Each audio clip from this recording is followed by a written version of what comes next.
Hello friends, எல்லாருக்கும் காலை வணக்கம். இன்னைக்கு என்னன்னு பார்த்தீங்கன்னா, காலைல வெண்டைக்காய் பறிக்கிறது இருக்குது. ஆனால் நான் தான் போகல. ஏன் பார்த்தீங்கன்னா, இன்னைக்கு லேசியாக இருந்தது. ஒரு மாதிரி தூக்க கலக்கம் அதிகமாக இருந்தது. அதனால சரி நான் இன்னைக்கு வெண்டைக்காய் பறிக்கிறதுக்கு போகல. அப்பா அம்மா 2 பேர் தான் போனாங்க. காலைல ஏஞ்சோம் பல் விளக்கணும் அப்படின்னு சொல்லிட்டு பல் விளக்கிட்டு காலைல அம்மா டீ போட்டு வச்சுருந்தாங்க, குடிச்சிட்டு அப்புறம் பாட்டு கேட்டிருந்தேன் கொஞ்ச நேரம்.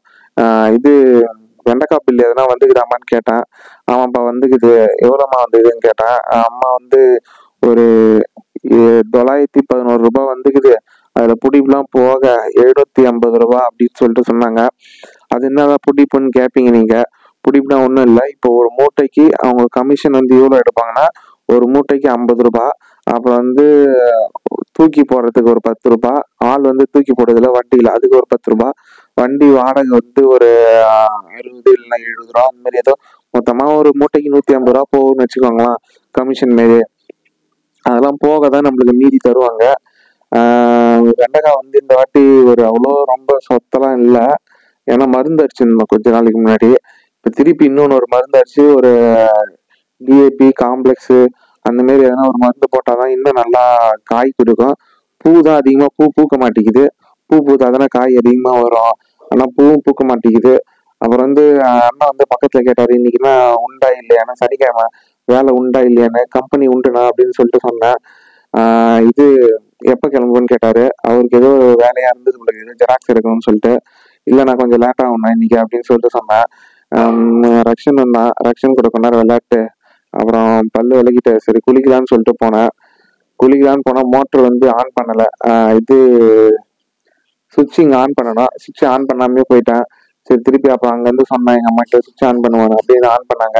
நீங்கள் 2 நாளாக மழை வேற பெஞ்சுக்கிது. சுடு தண்ணி தான் வச்சுட்டாமான்னு கேட்டேன். ஆனால் அம்மா வந்து சுடு தண்ணி தான் வச்சுக்க முடியாது, பச்சை தண்ணியிலே குளிச்சுட்டு வா அப்படின்னு சொல்லிட்டு சொன்னாங்க. ஏன்னா பச்சை தண்ணியில் குளிச்சு ஒரு நல்லா ரெஃப்ரெஷ்மெண்ட்டாக இருக்கும்.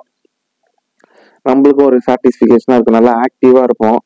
சரி குளிச்சுட்டு ரூமுக்கு வந்தா என்ன சட்டை இருக்குதுன்னு சொல்லிட்டு பார்த்தேன். என்னன்னா ஒரு பிளாக்கு ஒயிட்டு ரெட் கலர் போட்ட ஒரு செக்குடு ஷர்ட்டு. எப்பயுமே பிளாக் கலர் பேண்ட் தான். என்னடா பிளாக் கலர் பேண்ட்டே போடுறேன்னு கேட்பீங்க. என்கிட்ட பிளாக் கலர் பேண்ட்டை மட்டும் ஒரு 4 இருக்குதுன்னு நினைக்கிறேன். ஆமாம் 4 இருக்குது. சரி திரும்பி பார்த்தேன். பெட்ல வந்து இது போர்வை வந்து மடிக்காம இருந்தது. அது மடிக்கலாம் எங்க அம்மா திட்டுவாங்க. சரி அதனால நானும் அதையே மடிச்சு வச்சுட்டு நல்லா ஒரு அழகா தலைகாணிலாம் எல்லாம் ஓரமா எடுத்து வச்சுட்டு என்னம்மா சாப்பாடுன்னு கேட்டேன். அம்மா வந்து இன்னைக்கு இது இட்லி இருக்குது, தோசை இருக்குது, நீ எது வேணாமா சாப்பிடு அப்படின்னு சொல்லிட்டு சொன்னாங்க. ஆனா அவங்க வெண்டைக்காய் பிரிக்கிறதுக்கு என்னை வந்து விட்டுட்டு போயிட்டாங்க. அதாவது சாப்பாடுலாம் செஞ்சு வச்சுட்டாங்க. காலைல போனா தானே வெயில் இல்லாம வச்சுன்னு வர முடியும். ஒரு 6 மணிக்கு போனா ஒரு 8:30 வந்துடலாம். 2.5 மணி நேரம் தான் வேலை தான். சில நாள் 2 மணி நேரம் வேலை, சில நாள் 2 மணி நேரம் வேலை. காய் அதிகமா இருக்கிறப்ப 2.5 மணி நேரம் ஆகும்.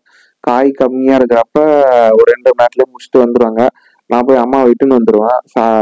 இது மூட்டையை எடுத்து வச்சுன்னு வண்டியில அம்மாவை அப்படியே இட்டுன்னு வந்துடுவேன். நடுவில் போய் ஒரு 7:30 போய் ஜம்கலம் வச்சுட்டு அப்புறம் இன்னைக்கு கம்பெனியில் என்ன வேலைன்னா, ஆல்கஹால் எஸ்டிமேஷன் ஆஃப் ஒரு 35 ப்ராடக்ட்டுக்கு இருக்குது. சரி காலைல அம்மாவும் வந்துட்டாங்க. காலைல என்னம்மா சாப்பாடுன்னு கேட்டால் தோசை இல்லைன்னா இட்லி, உனக்கு எது வேணுமோ அப்படி நீ ப்ரிஃபர் பண்ணி எடுத்துக்கோ. பெரும்பாலும் நான் வந்து தோசை தான் சாப்பிடுவேன். ஏன்னா அப்போ அதுதான் நல்ல ஒரு மாதிரி முருகலாக இருக்கும். இட்லி வந்து பிடிக்கும், ஆனால் அதுக்கு தகுந்த சைட் டிஷ் இருந்ததுன்னா நல்லாயிருக்கும். சரி லஞ்ச் பாக்ஸ் எடுத்து வைங்கன்னு சொல்லிட்டான். அம்மாவும் லஞ்ச் பாக்ஸ் எடுத்து காலைல இட்லி சாப்பிட்டேன் நான். அப்பாவுக்கு இட்லி, நான் இட்லி சாப்பிட்டேன், தோசையும் சாப்பிட்டேன். மதியம் வந்து என்னன்னு பார்த்தீங்கன்னா சோறு. அப்புறம் நேற்று சிப்ஸ் வாங்கிட்டு வந்தாங்க கொஞ்சம். திருவிழாக்கு போயிருந்தாங்க எங்கள் அப்பா, சொந்த ஊர் திருவிழாக்கு. அந்த ஊரில் தீமிதி திருவிழா இருக்குது. அதனால போனேன். போயிட்டு சிப்ஸு பொரி காரப்பொரி வாங்கிட்டு வந்தாங்க. அதை கூட நான் ஒரு டிஷ்ஷாக மாற்றிட்டு இருப்பேன். அப்புறம் சோறுக்கு குழம்பு வந்து சாம்பார், முருங்கைக்காய் மாங்காய் போட்ட சாம்பார், தொட்டுக்க வந்து சிப்ஸு, அப்புறம் வந்து இது என்னது பீட்ரூட்டு கேரட்டு போட்ட ஒரு பொரியல் மாதிரி. எனக்கு பிடிக்கவே பிடிக்காது அது, ஆனால் இருந்தாலும் வைக்கிறாங்க. அதனால சரி நம்ம அதை எடுத்துக்கல, அதை அப்படியே ஓரமாக வீட்லேயே வச்சாச்சு. சிப்ஸு தான் தொட்டுக்கினேன். அப்புறம் சரி கம்பெனி கிளம்பிடலாம் அப்படின்னு சொல்லிட்டு கம்பெனி கிளம்பி போயிட்டேன். கம்பெனி வந்தாச்சு. நான் தான் ஃபர்ஸ்ட் ஆளாக, என்றைக்குமே டெய்லிக்குமே நான் தான் ஃபர்ஸ்ட் ஆளாக வரேன். 9:30 மணிக்கு கம்பெனி ஓப்பனு. ஆனால் நான் வந்து 9:10 9:15 வந்துடுவேன். அது வரைக்கும் வெயிட் பண்ணின்னு தான் இருப்பேன். எங்க கம்பெனில ஒரு மாங்காய் மரம் இருக்குது. அந்த மாங்காய் மரம் நல்லா காய் காய்க்குது. அத இன்னைக்கு கம்பெனில வந்து எழுதுற வேலை இருந்தது. அப்புறம் வந்து ஒரு 4, 5 ப்ராடக்ட் குடுத்தாங்க. 4 ப்ராடக்ட் குடுத்தாங்க மொத ஸ்டார்ட்டிங்ல. அப்புறம் வந்து 20, 25 ஆயிடுத்து. ஒரு நாளைக்கு 5ன்னு போட்டா கூட சீக்கிரம் முடிச்சிடலாம். இன்னும் ஒரு பைக்னோமீட்டர் வேற இன்னும் வரணும். அது வந்துச்சுன்னா முடிச்சிடலாம்.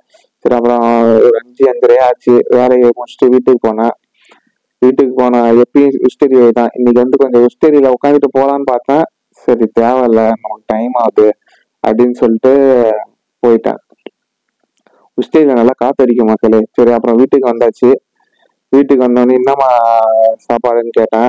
எதுவும் இல்லை, ஸ்நாக்ஸ் ஒன்று செஞ்சு வச்சுக்கிறேன்டா அப்படின்னு சொல்லிட்டு சொன்னாங்க. என்னம்மா ஸ்நாக்ஸ் செஞ்சு வச்சுக்கிறேன்னு கேட்டேன். இது காரப்பொரி மாதிரி ஒன்று செய்யலான்னு இருக்கிறேன். அதுக்கு வத்தல், அப்புறம் மல்லாட்டை பயிறு, அப்புறம் வந்து எண்ணெய், அப்புறம் ஆனியனு, கேரட்டு, தக்காளி, அப்புறம் கொத்தமல்லி இதெல்லாம் போட்டு இன்னைக்கு லேப்ல வந்து அந்த கோட்டு துவைக்காம இருந்தது. அதை துவைக்கிறதுக்கு எடுத்துன்னு வந்துட்டான். இன்னைக்கு வந்து நெல்லு குத்தின்னு வந்தாங்க. நெல்லுனா அந்த இது பதிரெல்லாம் நீக்கிட்டு வெறும் அரிசி மட்டும் வருது இல்ல, அப்பா வந்து போய் குத்திட்டு இந்த வாட்டி தான் அதிகமா வந்துக்குது அப்படின்னு சொல்லிட்டு சொன்னாரு. அப்புறம் காரப்பொரி எங்க அம்மா ரெடி பண்ணிட்டாங்க. காரப்பொரிக்கு அதான் ஒரு மாதிரியா மிளகாத்தூள் உப்பு எல்லாம் போட்டு நல்லா டேஸ்டா இருக்கும். நைட்டு தோசை சாப்பிட்டு தூங்கிட்ட மக்களே. இந்த விளாக் உங்களுக்கு பிடிச்சிருந்தா லைக் பண்ணுங்க, சப்ஸ்கிரைப் பண்ணுங்க, ஷேர் பண்ணுங்க மக்களே.